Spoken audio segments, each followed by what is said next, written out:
사진 출처 음주운전 사고 후에 참담한 현장을 묘사한 이미지 챗 GPT 생성. 음주운전은 오랫동안 사회적 경각심을 불러일으킨 문제지만 여전히 많은 사고가 발생하고 있습니다. 그 이유는 단순히 법적 처벌의 문제를 넘어 인간의 심리와 음주 문화에 뿌리를 두고 있기 때문입니다.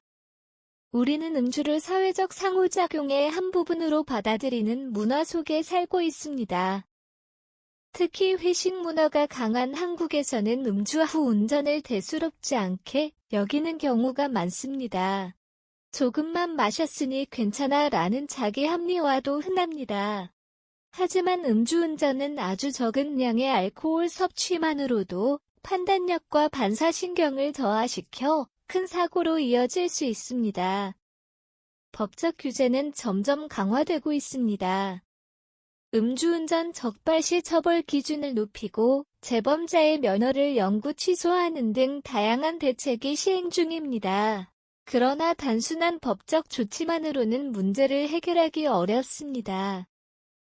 음주 후 운전하지 않겠다는 개인의 의식 변화가 절실합니다. 또한 음주운전 사고는 피해자에게 엄청난 고통을 안기며 가해자 역시 평생을 후회 속에 살게 만들 수 있습니다.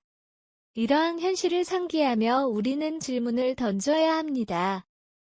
과연 한 잔의 술이 그만큼 가치 있는 것일까요? 음주운전은 단순한 실수가 아니라 누군가의 삶을 송두리째 파괴할 수 있는 중대한 범죄입니다. 한순간의 판단착오가 돌이킬 수 없는 비극으로 이어지는 것은 너무나 자주 반복되는 현실입니다. 술에 취해 흐려진 판단력으로 운전대를 잡는 순간 도로 위 모든 사람의 안전은 위태로워집니다. 음주운전 사고의 피해자는 무고한 사람들입니다. 그들은 길을 걷다가 차를 타고 가다가 혹은 가족과 함께 집으로 가는 길에 불현듯 사고를 당합니다. 한순간에 사랑하는 사람을 잃은 피해 가족의 아픔은 이루 말할 수 없습니다. 2019년 강릉에서 발생한 음주운전 사고로 한 가정의 모든 구성원이 사망한 사건은 그 비극의 단적인 예입니다.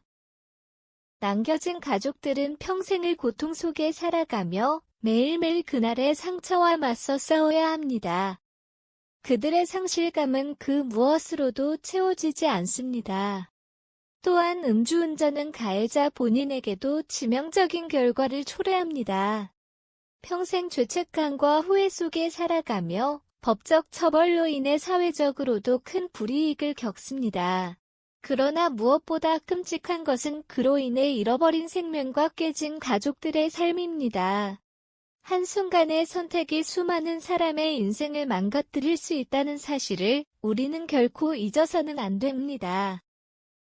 음주운전의 재범률이 높은 만큼 개인의 자각과 사회적 책임감이 더욱 중요해졌습니다. 우리는 더 강력한 처벌과 재범 방지 교육을 통해 이 문제를 해결해야 합니다. 하지만 그 무엇보다 중요한 것은 운전대를 잡기 전 한 잔도 괜찮지 않다는 마음가짐입니다.